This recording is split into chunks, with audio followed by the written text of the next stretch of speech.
নমস্কাৰ এই মুহূৰ্তত আহি পৰিছে সন্ধিয়াৰ কেইবাটাও গুৰুত্বপূৰ্ণ খবৰ আৰু এনে ধৰণৰ খবৰসমূহ নিতৌ চাবৰ কাৰণে চেনেলটো সাবস্ক্ৰাইব কৰি ভিডিঅ'টোত এটা লাইক কৰি দিব। এই মুহূৰ্তত জনাই আছো এটা ব্ৰেকিং নিউজ। 15 বছৰ ক্ষমতাত থাকিও কংগ্ৰেছ দলে সময় নাপালে গৰীব দুখীয়া ভূমিহীন মুছলমানসকলক মাটিৰ পট্টা দিবলৈ।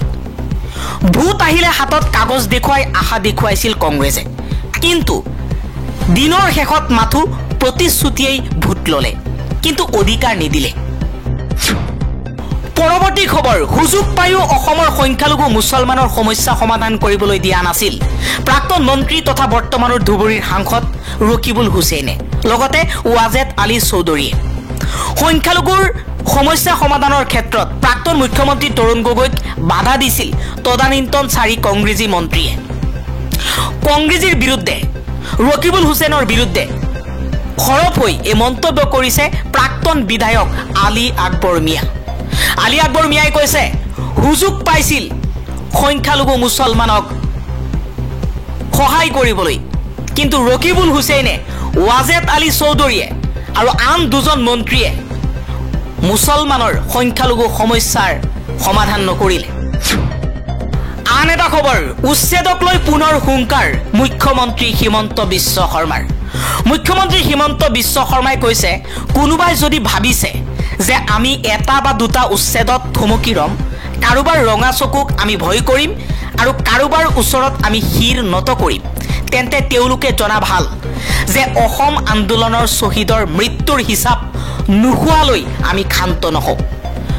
অসমত 1 ইঞ্চি মাটি বেদখল মুক্ত নকৰালৈকে আমি থমকি নৰওঁ বুলি মুখ্যমন্ত্ৰী হিমন্ত বিশ্ব শৰ্মাই এই চেলেঞ্জ কৰিছে। আন এটা খবৰ, USTMৰ মুৰব্বী মহবুবুল হকক সকিয়নি মুখ্যমন্ত্ৰী হিমন্ত বিশ্ব শৰ্মাৰ। মানৱতাৰ খাতিৰত কাৰোবাক শিক্ষাৰ দায়িত্ব লোৱাটো ভাল কথা, কিন্তু চৰকাৰক চেলেঞ্জ কৰি সেয়া কৰিব বিচাৰিলে তেওঁ আগৰ 3-4 মাহৰ কথাবোৰ মনত পেলাই লওক। উচ্ছেদিত গৃহহাৰা শিক্ষাৰ্থীৰ ভৱিষ্যতৰ শিক্ষাৰ দায়িত্ব বহন কৰিব বুলি ঘোষণা কৰিছিল মহবুবুল হকে। মহবুবুল হকে উচ্ছেদিত গৃহহাৰা শিক্ষাৰ্থীৰ ভৱিষ্যতৰ শিক্ষাৰ দায়িত্ব বহন কৰাৰ লগতে তেওঁ প্ৰতিশ্ৰুতি দিয়াৰ পাছতেই USTMৰ আচাৰ্য মহবুবুল হকক সকিয়নি মুখ্যমন্ত্ৰী হিমন্ত বিশ্ব শৰ্মাৰ। পৰৱৰ্তী খবৰ, নেমজুৰ সভাপতি বদৰুল ইছলাম সৰব হৈ পৰিছে। বদৰুল ইছলামে কিছু সময় পূৰ্বে কৈছে, জীৱশ্ৰেষ্ঠ মানুহ হৈছে ভগৱানৰ সুন্দৰ সৃষ্টি। এই সৃষ্টিক দাদাগিৰি দেখুৱাই ভগৱানৰ ওপৰত গৈ অত্যাচাৰ কৰিলে ভগৱানে নিশ্চয় বেয়া পাব। তাৰ পিছত ভগৱানৰ খং উঠাটো স্বাভাৱিক কথা। খঙত ভগৱানে যিটো কাম কৰিব সকলোৱে কিন্তু সেইটো দেখা পাব। যেনেকৈ সূৰ্য চন্দ্ৰ ওলালে সকলোৱে দেখা পায়, কোনেও লুকুৱাই ৰাখিব নোৱাৰে। সৃষ্টিকৰ্তাই কিন্তু সকলোকে মানুহ হিচাপে সৃষ্টি কৰিছে, সেয়েহে মানুহে মানুহৰ প্ৰতি প্ৰেম ভাতৃত্ববোধ থাকিব লাগে। ৰজা হ'ব কোনোবাই, অগাধ সম্পত্তিৰ গৰাকী হ'ব কোনোবাই, আৰু তেওঁলোকৰ অন্ধভক্ত হৈ হাই কাজিয়া কৰি থাকিব কোনোবাই। আমি ৰজা মহাৰজাৰ ভুলবোৰ ভুল আৰু শুদ্ধবোৰ শুদ্ধ ক'ব পাৰিব লাগিব। কোনোবা অন্যায় আৰু দুৰ্নীতি কৰিলে আমি তাৰ প্ৰতিবাদ কৰিব জানিব লাগিব। প্ৰেমেৰে কিন্তু পৃথিৱী জয় কৰিব পাৰি, মনত ৰাখিব। পৰৱৰ্তী খবৰ, উচ্চ ন্যায়ালয়ৰ নিৰ্দেশৰ পাছতেই অসম চৰকাৰৰ 29 জন APSC কেলেংকাৰীৰ অভিযুক্ত বিষয়াক চাকৰিৰ পৰা বৰ্খাস্ত। গুৱাহাটী উচ্চ ন্যায়ালয়ৰ নিৰ্দেশৰ পাছতেই তদন্তৰ অধীনত থকা APSCৰ নগদ ধনৰ বিনিময়ত চাকৰি লোৱা কেলেংকাৰীৰ অভিযুক্ত 29 জন বিষয়াক চাকৰিৰ পৰা বৰ্খাস্ত কৰিছে অসম চৰকাৰে। কৰ্মচাৰী বিভাগে আদেশ জাৰি কৰি কৈছে যে পৰীক্ষাৰ্থীসকলক নিশ্চিতকৰণৰ বাবে উপযুক্ত বুলি গণ্য কৰা হোৱা নাই। এই ব্যৱস্থা উচ্চ ন্যায়ালয়ৰ শেহতীয়া বিভাগীয় বিচাৰপীঠৰ ৰায়দানৰ পাছতে লোৱা হৈছে। এই ৰায়দানে পৰীক্ষাৰ্থীসকলে তেওঁলোকৰ পূৰ্বৰ চাকৰি বাহাল ৰখাৰ নিৰ্দেশক প্ৰত্যাহ্বান জনাই দাখিল কৰা ৰিট আবেদন খাৰিজ কৰা একক বিচাৰপীঠৰ আদেশ আংশিকভাৱে বাতিল কৰিছিল। পৰৱৰ্তী খবৰ, মণিপুৰত 13 আগষ্টৰ পৰা পুনৰ 6 মাহৰ বাবে বৃদ্ধি হৈছে ৰাষ্ট্ৰপতিৰ শাসন। কেন্দ্ৰীয় গৃহমন্ত্ৰী অমিত শ্বাহে ৰাজ্যসভাত উত্থাপন কৰা প্ৰস্তাৱৰ পাছতেই 2025 চনৰ 13 আগষ্টৰ পৰা কাৰ্যকৰী হোৱাকৈ মণিপুৰত ৰাষ্ট্ৰপতিৰ শাসন আৰু 6 মাহৰ বাবে বৃদ্ধি কৰা হৈছে।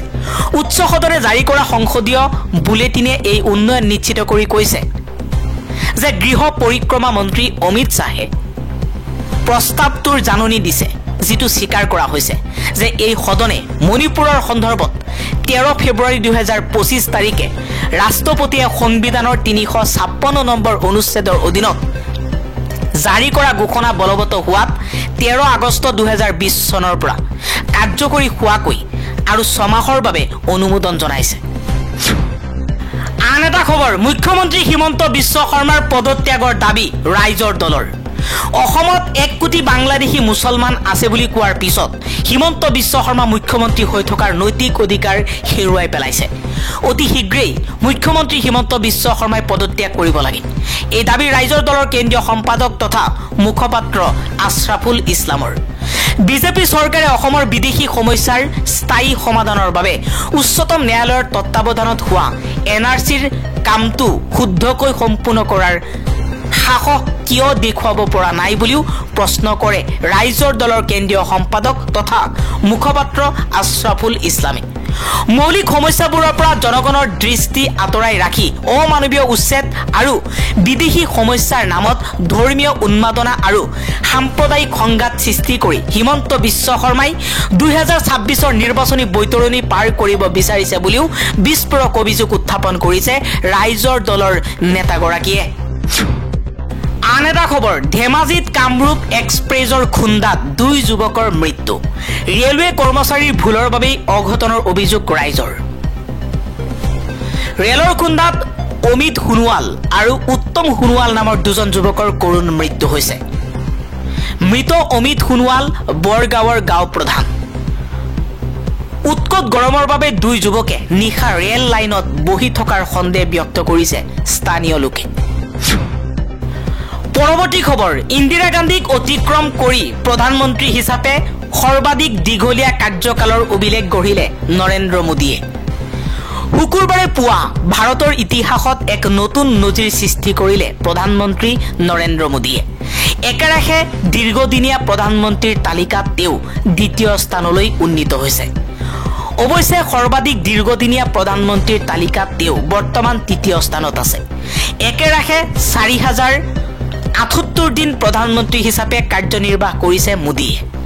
স্বাধীনতাৰ পৰা 1964 চনলৈকে প্ৰধানমন্ত্ৰী হিচাপে জৱাহৰলাল নেহৰুৱে 16 বছৰ 286 দিন অবিৰতভাৱে প্ৰধানমন্ত্ৰী হিচাপে কাৰ্যনিৰ্বাহ কৰিছিল।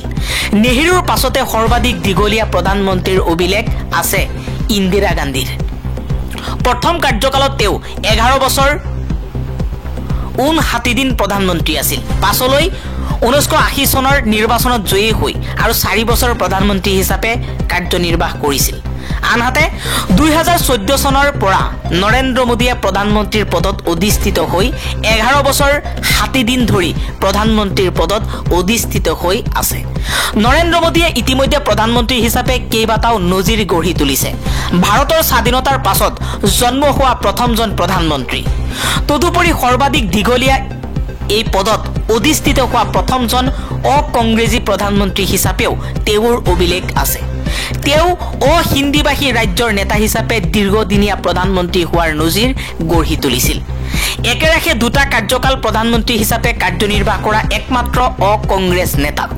মোদীয়ে লোকসভাত একক সংখ্যা গৰিষ্ঠতা থকা একমাত্ৰ অকংগ্ৰেছী হিচাপেও নজিৰ গঢ়ি তুলিছে।